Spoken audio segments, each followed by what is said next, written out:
This is a turbo from Temu, and I strapped it to my Honda VFR800. This bike was a total bargain. For £1,250, you get a V4 engine with VTEC and that legendary Honda reliability. But I had this crazy idea. What would happen if you bolted a turbo from Temu onto a V4 with VTEC? So we did just that. With help from the machine shop, we built custom mounts, oil lines and a plenum, and somehow squeezed a Temu turbo under the seat. As wild as these modifications were, the bike developed a very strange issue.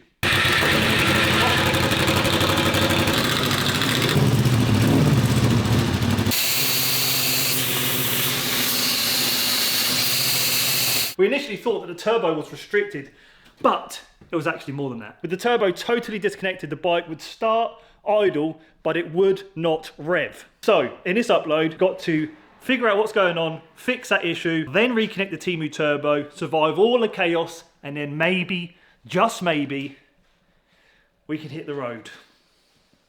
Before we can fix anything, I need to show you exactly what this bike is doing. And honestly, I need to hear it again myself to figure out what's actually going on. The VFR now believes it is standard. Turbo's disconnected. I've put the airbox back how it should be. I've made sure that everything's connected. Nothing looks dodgy. What I do need to do is add some fuel, and then I'll show you what the bike's doing. It's going to be super loud because obviously, look at the exhaust system. I'm going to put my ear defenders on. All right, fuel in, cap closed.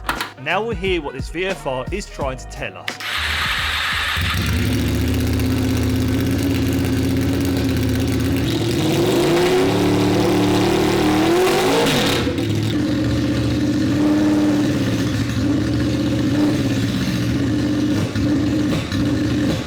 Very odd, isn't it? Basically, the bike now does think it's standard because, as I say, we disconnected the turbo, put the airbox back on. Bizarre. What's wrong with it? Tell me, what is wrong with this bike? Why is it doing that? It honestly sounds like the bike is starving for fuel. It will sit there and idle, but the moment you touch the throttle, it's totally unpredictable. And keep in mind that when we picked this bike up, warning light aside, it actually seemed to perform okay.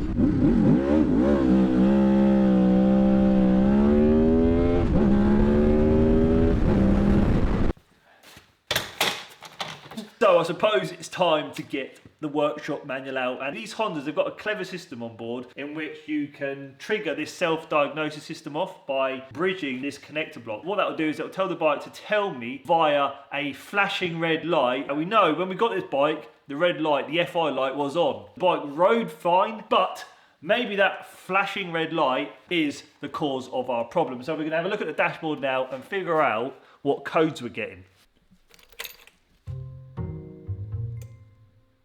1, 2, 3, 4, 5, 6, 7.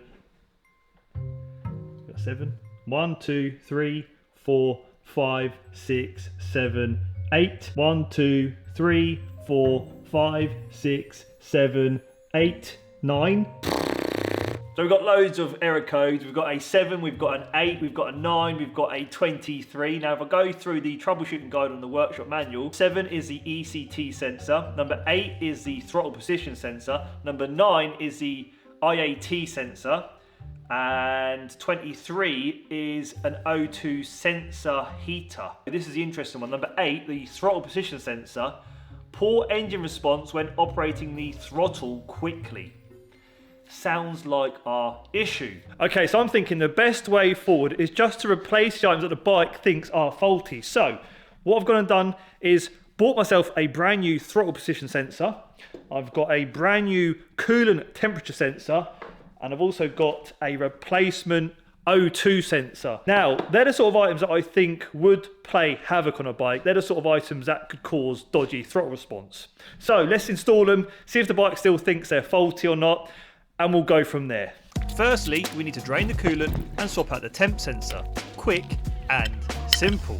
Then the O2 sensor, and this was interesting. I put the multimeter across the old one and it showed 0 resistance, nothing, completely dead. So that's gone, and in goes a new one. And finally, a replacement throttle position sensor. Okay, so the bike is back together enough to, well, let's start it. Let's run it up and see what happens. Let's hope that those components that we installed have fixed our little electrical gremlin, I'm going to call it.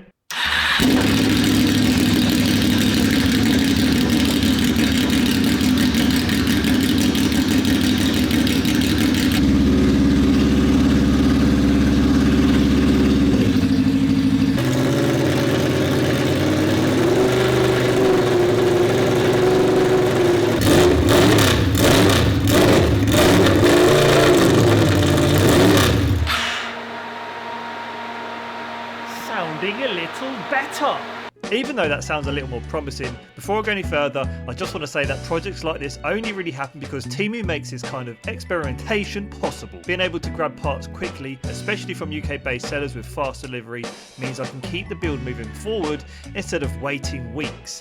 And honestly, I need to get this issue sorted because I cannot wait to put that Temu Turbo to the test. This Honda VFR800 is still not right. Basically, I'm still getting a warning light on the dash to tell me that the TPS is faulty. And we're going to do a check on the TPS using a multimeter, and there is something rather bizarre going on with the TPS. Let me show you. This is the throttle position sensor. It's brand new. That takes a reading from the throttle butterflies, and it does that by rotating essentially. This wire here is a signal wire.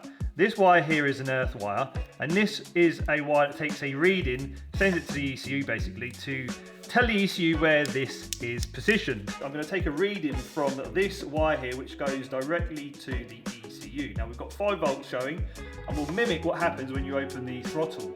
This rotates that way, and if you notice, the volts are dropping, and I can tell you that is not supposed to happen. In fact, the opposite should happen. When you open the throttle, the volts should actually increase. But in this case, we're getting a completely incorrect reading. So if you can imagine, you're the ECU for one moment, right? And you've got a person on board and they're riding along. You need to know what this throttle is doing. You need to know where this throttle is positioned. Is it half throttle? Is it wide open throttle? The ECU, basically, you don't have any idea what this right hand is doing, okay? So you're either gonna supply too much fuel, or you're going to think, oh, okay, I'm supplying too much fuel here, I'm going to take some fuel away, and of course the bike is going to want to cut out. You ain't got a clue, you're just playing guesswork. And that's the TPS's job. The TPS's job is basically to tell the ECU what this right hand is doing. The thing is, we know that this TPS sensor is new, and to make sure that that TPS was working correctly, I installed the old TPS and the same was happening. Which brings me on to the ECU. This is the ECU, and what I did was I essentially found the wire that goes from the ECU to the TPS, hooked up into that wire and took a reading. It began at 5 volts, again too high. And of course, when you apply the throttle, the voltage would drop and do the opposite of what it should be doing. So now I'm thinking, maybe I just replace the ECU. And funny enough, I've got one. Check it out, one ECU. This should soon tell us whether or not the ECU is faulty. I'm really hoping this ECU is the miracle fix, because every step we take keeps leading to a dead end. Alright, so it's moment of truth now, isn't it? Let's find out what reading we're getting from the TPS with this ECU. I'm a little bit nervous because, yeah, I'm not confident. I'm not confident whatsoever. Okay, multimeter set to volts, and we'll just double check on the battery. We're getting almost 12 volts, that's enough. Where are we? Okay. I'm still getting the same. Why is this happening to my life? What is it doing? Do you know what? I was predicting that were going to happen. So I need to cross something else off my list. And what I've done is, well, let me show you what else I've ordered. Ta-da! Well, we've got a brand new second-hand set of throttle bodies. Now, we don't need throttle bodies for a VFR800, but what we do need is a TPS sensor. If you didn't know, these TPS sensors, they're not supposed to be touched. They're actually set at the factory by Mr. Honda himself. In fact, you can see that these have still got the markings on the screw to suggest that those screws have never been touched. The throttle position sensor is factory set, but it can be adjusted. It actually pivots on its mounting screws, so if it's even a touch out of alignment, the ECU gets the wrong signal. So what we're going to do is we're going to hook this up to our Temu-turbocharged VFR, and we're going to see what readings we get from this TPS sensor. Boom! Bang! Oh, that's perfect. Okay, now what happens when we turn? Oh, it still drops, but is it supposed to drop? I didn't think it was supposed to drop volts. Somebody in the comments, please tell me, have I got this wrong all this time? So that's a signal wire. Okay, that should just be a constant 5 volts. And we get no change there whatsoever when we open the throttle. Nothing. We know that's the earth cable. Back on that one. You know, I've chased fault after fault, and I'm still staring at this VFR with more questions than answers. Now, I kind of regret stating that these Honda VFRs are reliable, but you're not going to believe this. I've actually managed to maybe fix it, because I've got no warning lights on the dash anymore, because, well, what I did was I installed those throttle bodies that I replaced the old ones with, and I've got no warning lights. So we might be on to a winner here. So we're going to start the bike and yeah, see what happens. It's going to be loud.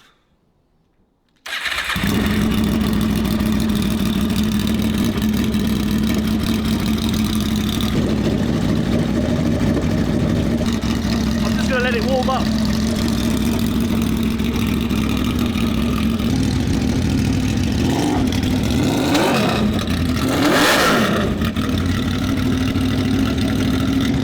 Sounds good.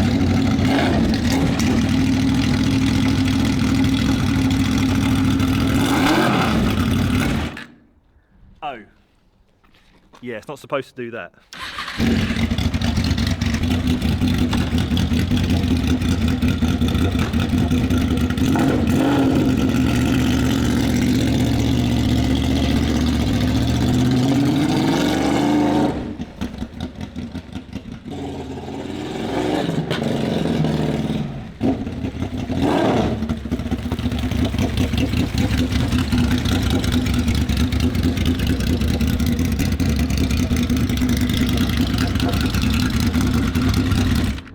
Still broken.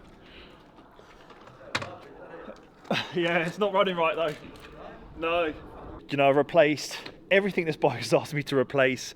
Got no warning lights, or even replace the spark plugs. Though I must confess, the spark plugs, they might have a little bit of oil on them, which is not a good sign. It kind of sounds like it's okay, but once you apply too much throttle, it's not interested. It will just cut out, it will splutter. And now I'm sort of feeling a little bit defeated. Please send help.